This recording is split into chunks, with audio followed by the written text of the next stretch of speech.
back to the prompter. Going slow. A married friend of mine just got the word that he can no longer hang out with the likes of me, his single friend. He's one of these guys that thought he's going to have the same lifestyle after he got married. I said, don't you know once a man gets married, he no longer has a lifestyle. You have a lifestyle. When it comes to marriage, the man is always the last to know what marriage has in store for him. Before he got married, he was always full of confidence and swagger. I'm not worried about my wife trying to change me. I got a strong pimp hand. Well, it wasn't long before he found out the pimp hand only works on hoes, not wives. The wife has certain resources and agencies at her disposal that hoes, girlfriends, and late-night jump-offs do not. And when properly used, these resources render the pimp hand ineffective. That's one of the main reasons a woman likes to get married, because being a wife shields them from the pimp hand and lifts them up out of the ranks of hoedom. I'm not one of your hoes. I'm your wife. Ho no more.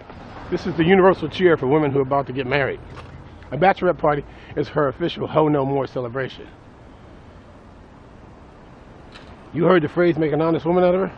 Well, when you marry a woman, that's what you do. You enable her to be honest. Now she can drop this act of being nice and caring and sweet and show you her true self. Hope you're ready for it. But there's a lot of stuff that comes with that honesty. And women are always so happy to hear that another woman's getting married. Crying, screaming, cheering. She's getting married. She's getting married. Oh, he gave her a ring. It's her day.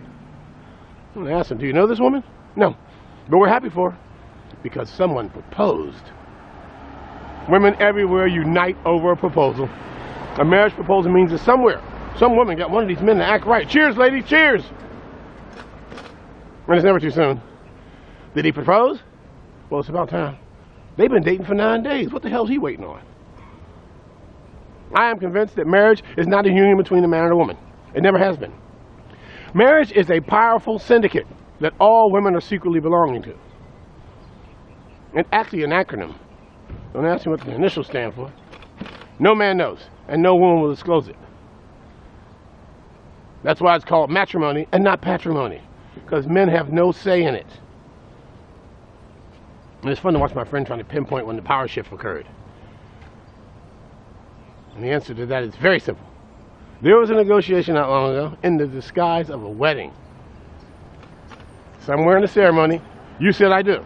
So now you have to go and do.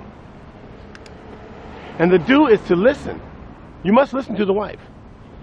A single man hears that, they think the act of listening is an easy feat. They think they can actually fake it. I'll pretend to listen. How hard can that be? Make eye contact with her, shake your head till she stops talking. Then say, yes, honey. Well, that's not going to work because she's your wife now. She's not going to sound the same way she did when you were single.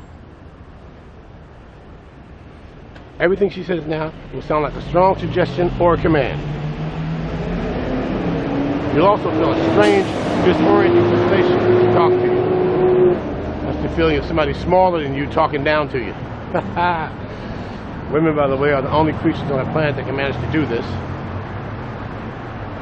It should be physically impossible for a person to look up at you and manage to talk down to you at the same time. But women can do it. This can only be achieved through the ancient art of bitchcraft. Bitchcraft is something that all women possess. It's the ability to complain and nag at just the right frequency in the proper intervals, enabling her to slowly bring her man over to her way of thinking. Basically, it's the ability to stand your ground in an argument without the use of logic or reason. That's what makes it so powerful and indefensible to the male species. After years and years of fighting and doing battle with a man, through a series of arguments and disagreements, some important, but some so menial and trivial that the man can't even fake interest in the argument. You eventually find yourself saying, honey, what are we fighting about? Oh, man. At this moment, you're accused of the crime of not listening, the marital equivalent to treason. You are officially a husband, and your pimp hand has been lobbed off.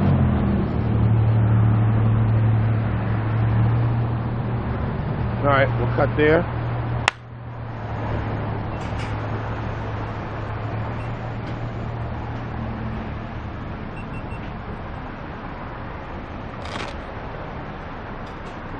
Morning. I'm not talking to myself, I'm actually shooting something.